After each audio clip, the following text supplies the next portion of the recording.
Sebelum memulai konten kali ini, ada baiknya saya meresum dulu. Yang pertama adalah bagi yang merasa tidak mampu atau berkoar-koar di sana, ini keputusan pemerintah menyengsarakan rakyat.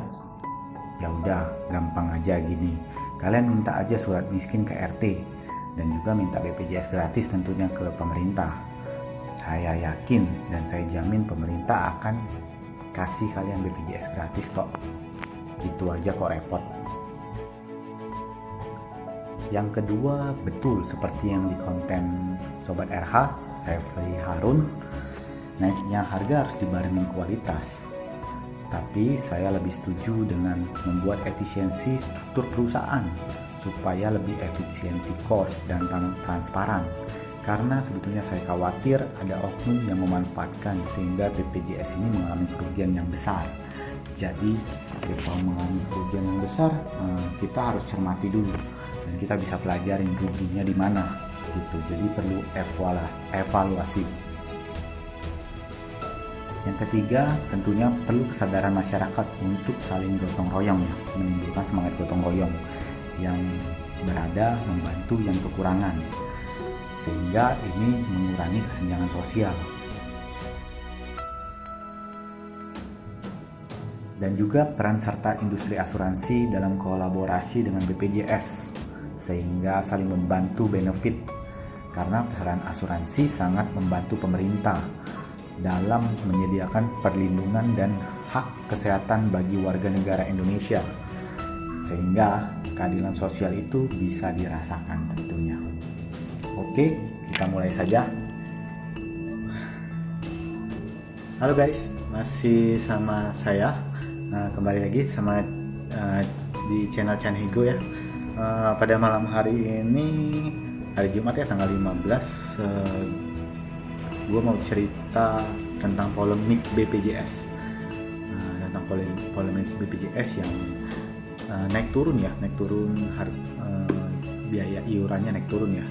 Jadi kalau sempat awal-awal tahun kemarin udah sempat naiknya juga nggak tanggung-tanggung 100% untuk kelas 1 sama kelas 2 mungkin ya. Kalau kelas 3 itu di sini saya cuman mau menyampaikan opini aja dari pengalaman saya coba menyampaikan opini. Jadi kan karena banyak di media sosial ataupun teman-teman yang bahas tentang BPJS ini kenapa naik turun gitu. Sebetulnya sangat beruntung mempunyai program BPJS ini karena sebelum itu belum ada BPJS seperti secanggih inilah kita bilangnya. Mungkin dulu ada tapi nggak secanggih BPJS ini. BPJS ini mungkin dulu jiplakannya dari Obamacare. Kita tahu Obamacare dulu yang meluncurkan, baru kita kayak menduplikasi, disesuaikan dengan kebutuhan kita BPJS ini. Nah, yang pertama kenapa saya bilang beruntung ada BPJS? Karena sebelum di zaman ada BPJS, kebetulan saya mengalami sendiri ya, ketika dimana lo atau kalian yang nggak punya uang itu sangat sulit berobat. Ibaratnya nggak punya uang, mendingan gak usah berobat lah. Saya sudah punya pengalaman seperti itu di waktu masa belum ada BPJS. Kalau saat ini sudah ada BPJS, ya kita nggak tahu ya pelayanannya seperti apa. Tapi yang jelasnya mungkin dengan ada BPJS itu kita masih ada usaha. Kita mempunyai alternatif terakhir, pilihan terakhir, ya mau nggak mau daripada nggak sama sekali. Tetapi di waktu sebelumnya, sebelum ada BPJS, saya mengalami ketika betul-betul tidak punya uang, mau berobat itu sangat susah. Pas mau berobat, susah, mau ketemu dokter susah, itu semua perlu biaya. Dan ketika ketemu dokter yang cukup terkenal, nunggunya pun udah lama, bertemunya cuma sebentar, dan hasilnya sama. Dan diminta mempersiapkan ya minimal waktu itu 50 juta untuk pasang ring, kita ceritain. Itu pengalaman pribadi saya yang ketika itu saya merasa 50 juta ternyata nggak ada loh nggak ada uang segitu banyak, mau gimana, mau minjem sama siapa, mau minjem sama keluarga kita, saudara-saudara kita berembuk loh. Oke. Jadi kita pikir, saya ingat banget cici saya bilang, cici nggak punya uang sebanyak itu, apalagi cici udah mau merit, kita mau minjem sama siapa, sama keluarga sepupu. Belum tentu juga ada yang mau minjemin sebetulnya. Nah, waktu zaman itu kita juga memang belum mengerti tentang asuransi, walaupun memang ternyata orang tua saya pun ada asuransi, tapi asuransi jiwa waktu zaman dahulu, waktu dia berdagang ya, dia ambil asuransi seperti itu, asuransi jiwa. Nah, tapi tentunya nggak bisa dipakai berobat sebetulnya kan. Jadi cici saya bilang, kita beneran nggak ada duit, mau gimana, mau nggak mau kita harus ngumpulin uang. Dan cici saya berinisiatif buat, oke lah kita tunggu 3 bulan sambil ngumpulin uang dan kita coba ke Malaysia. Kenapa ke Malaysia? Alasannya ya biar bisa sekalian jalan-jalan lah, karena orang tua kita sudah kerja keras, sekolahin kita, berusaha, dia pun belum pernah ke luar negeri gitu, sekalian jalan-jalan ya biar senang gitu. Dalam 3 bulan itu kita mau kumpulin duit ceritanya. Jadi guys, pada zaman dahulu sebelum ada BPJS itu memang kondisinya seperti itu. Ketika lu nggak punya uang, lu nggak bisa berobat betulan, kecuali mungkin bisa ya pakai surat miskin. Kita pengetahuannya juga pada waktu itu juga kurang, gimana cara dibantu pemerintah tuh gimana. Nah, jadi memang begitu kondisinya sebelum ada BPJS. Jadi alangkah baiknya, pertama memang menurut saya sih bersyukur karena adanya BPJS ini, program yang dicanangkan ini BPJS minimal. Kalau kita ambil BPJS, kita tahu ya kalau berobat itu mungkin kita mampu, tapi kalau berobat yang kayak penyakit kritis, penyakit parah yang menghabiskan uang begitu banyak, itu cukup sengsara gitu. Dari mana uangnya? Karena kita sendiri sudah pernah mengalami seperti itu. Nah, minimal kalau pada saat itu ada BPJS, saya masih bisa memperjuangkannya seperti itu kan. Minimal walaupun servisnya nggak bagus-bagus amat, minimal kita masih bisa bantu, masih bisa berusaha lah semaksimal mungkin. Dan saat ini menurut saya banyak sekali yang terbantu sih, rakyat yang kecil itu jadi berani berobat gitu sebelum zaman belum ada BPJS. Nah, saya tidak tahu bagaimana kualitas BPJS, yang jelasnya saya punya pemikiran ya mungkin pasti akan berbeda dengan asuransi swasta. Kenapa? Pertama pasti memang kalau semuanya segampang asuransi swasta akan sangat membengkak biaya tersebut, sebentar-sebentar sakit ke rumah sakit gitu. Makanya tetap ada ke ring 1 dulu, puskesmas atau apa, baru kalau sudah gawat darurat atau diberikan surat rekomendasi baru bisa ke rumah sakit. Jadi dibikin filternya dulu. Jadi memang nggak semudah kayak kita punya asuransi pribadi, asuransi swasta lah. Juga karena kalau misalkan BPJS sudah bagus banget, berkualitas banget, rasanya akan mengganggu bisnis atau ekonomi juga. Karena kan kita tahu industri asuransi itu menyerap banyak tenaga kerja dan menjadi suatu bisnis seperti itu. Menjadi suatu bisnis kalau memang BPJS bagus banget, itu akan mempengaruhi perusahaan asuransi ini untuk bertahan gitu. Jadi juga pasti biayanya sangat membengkak dan rasanya untuk bagus banget persentasenya kecil. Karena kita tahu seperti di luar negeri pun walaupun dari pemerintahnya bagus, jaminan sosial, jaminan kesehatan dari pemerintahnya bagus, tetap di sana tetap ada asuransi, tetap masih ada asuransi swasta gitu. Juga kita perlu lihat Obamacare. Obamacare juga kelihatannya boncos pada akhirnya. Namanya memang untuk jaminan kesehatan buat negara, itu pada dasarnya harus disubsidi. Memang nggak ada yang sulit buat untung. Jangankan untung, bertahan aja sudah oke. Terbukti memang Obamacare pun nggak sanggup membayar biaya beban yang dikeluarkan untuk subsidi kesehatan, karena kesehatan kita tahu cukup mahal sekali. Anda tahu, saya punya pengalaman seperti kayak cancer gitu. Kalau misalkan orang tua Anda berusia 50 tahun sampai 60 tahun, Anda mengambil asuransi swasta itu minim sekitar 700 sampai 1 juta, itu hanya mendapatkan kurang lebih perlindungan sekitar 200 sampai 500 juta lah paling oke, perlindungan per tahunnya. Nah, saya juga punya pengalaman teman dari nyokap waktu itu cancer ya. Dia mempunyai asuransi memang perlindungan untuk awal-awal, tapi setelah 4 bulan biayanya habis. Biaya itu sekitar 200-an juta sudah habis asuransi. Karena itu dia menggunakan BPJS. Karena kan asuransi kalau sudah habis plafonnya, kita harus tahun berikutnya, polisnya berikutnya baru bisa refill kembali. Jadi sambil menunggu asuransi itu refill kembali, menggunakan BPJS karena biayanya udah tahu cukup mahal, bukan cukup mahal lagi, mahal kalau terindikasi misalkan penyakit kritis ya, seperti kalau itu contohnya cancer.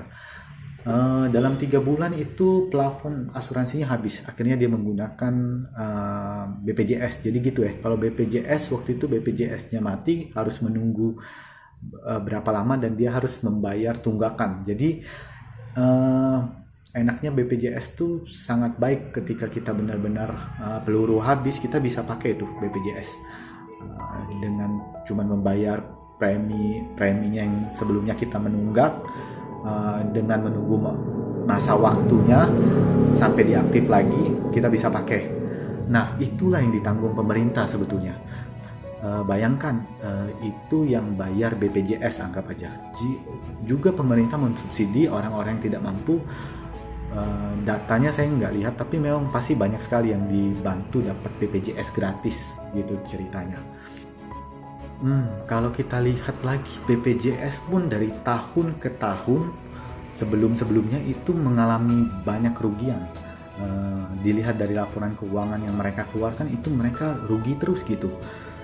Padahal kalau kalian tahu sebetulnya BPJS itu membayar biaya dokter, tenaga medis itu tidak sesuai harga, di bawah standar lah kita bilang. Ada standarnya di bawah lah. Pokoknya sebetulnya kayak dokter, tenaga medis tuh bekerja kayak bantu pemerintah aja lah, karena mereka dibayar dengan harga yang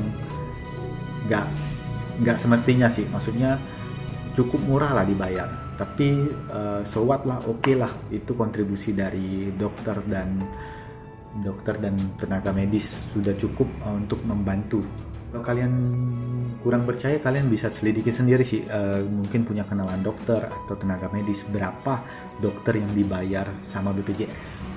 Nah, karena pengabdian aja mereka ke pemerintah, oke lah, gua juga harus berkontribusi buat bangsa dan negara gitu. Terlebih dari itu, BPJS pun kita terlihat banyak sekali tunggakan ke rumah sakit, karena memang anggarannya tidak cukup untuk membayar keseluruhan, jadi mereka kadang bayarnya lama. Kalian pikir nggak, sudah kalau jadi perusahaan nih, bisnis rumah sakit, terus jadi dokter perawat udah dibayar murah, bayarnya lama lagi, kurang sabar apa ibaratnya. Nah, karena memang pemerintah menanggung biaya itu rugi terus. Kita lihat Amerika kayak Obamacare aja itu tidak sanggup, apalagi kita. Makanya sebetulnya BPJS ini diwajibkan seperti kayak subsidi silang lah kalau saya bilang. Logikanya gini, kalau orang yang punya uang diwajibkan ngambil kelas 1 atau minimal ngambil BPJS, itu sudah membantu subsidi, gotong royong membantu yang memang dapat gratis gitu. Karena kenapa? Kalau orang sudah punya uang kaya, kebanyakan cenderung berpikir, gua nggak mau ribet, nggak usah pakai kalau bisa nggak usah pakai BPJS, karena harus ada prosedur yang gua mau lebih lebih nyaman lah, gue nggak apa-apa dah bayar, anggap aja gue nyumbang, anggap aja gue punya asuransi pribadi yang lebih bonafit lah. Logika berpikir saya juga gini, kita kerja atau usaha capek-capek, ketika kita sakit pilih mau berusaha atau di servis gitu. Ceritanya logika analoginya kayak pesawat lah, kan beda-beda nih orang bisa pilih mau naik Garuda atau naik Lion gitu. Ya ada aja kan, nggak masalah, tujuannya sama-sama sampai nih, tapi ada orang cenderung lebih nyaman naik Garuda karena sebetulnya memang dari tingkat pesawatnya yang lebih baru misalkan, juga tingkat rasa amannya lebih dapat gitu. Analoginya seperti itu, nggak apa-apa gue bayar lebih mahal, gue ada uangnya kok, gue mau naik Garuda daripada naik Lion, analoginya seperti itu. Jadi pemerintah ini juga menerapkan berpikir seperti itu, BPJS diwajibkan, jadi saling mensubsidi lah. Kalau pemerintah bantu anggaran kesehatan terus, lama-lama boncos. Sudah setiap tahun boncos, pasti rugi punya sebetulnya. Setiap tahun pasti rugi kalau nggak dinaikin, kayak buah si malakama. Dari mana uang untuk nutupin biaya-biaya gini? Kalau kita nggak bayar rumah sakit, emang rumah sakit mau kerja sama lagi sama kita? Logikanya gitu. Gue udah dibayar murah, terus bayarnya lama, gue juga perlu bisnis, perputaran uang, arus kas gitu kan namanya bisnis. Nah memang sebetulnya harus ada sinergi ya antara BPJS dan asuransi swasta ini. Jadi sebetulnya memang pemerintah sangat mendukung asuransi ini sebetulnya, asuransi. Jadi biar asuransi swasta ini mengedukasi banyak orang semakin ambil asuransi. Kenapa? Biar meringankan derita pemerintah, meringankan beban pemerintah. Jadi kayak saling bantu lah. Jadi prinsipnya kan gotong royong nih BPJS nih. Jadi anggap aja kita bayar BPJS ini, kalau memang kita nggak pakai ya kita bantu orang, anggapannya gitu. Kita anggap aja amal gitu, membantu negara. Nah, jadi sebetulnya BPJS itu kalau ada orang yang berkuar-kuar, waduh, tambah memberatkan rakyat. Gue mikirnya begini, BPJS itu yang kelas 3 tuh murah banget loh. Kita bicara murah, kenapa? Kita anggap aja kelas 1 nih, yang tadinya 80.000 jadi 160.000 kita bilang. 160.000 dibagi 30 hari mungkin sekitar 6.000 per harinya. Itu kelas 1 ya, 6.000 seharinya. Kadang kita bukan bilang apa ya, kita kadang parkir aja di mall naik motor 20.000 bisa loh. Kalau kita jadi sales, mungkin kita keliling-keliling itu sehari 10.000 pasti. Itu BPJS itu cuma 6.000 gitu. Itu yang kelas 1. Kalaupun naik 160.000. Yang tadinya 80.000 jadi 160.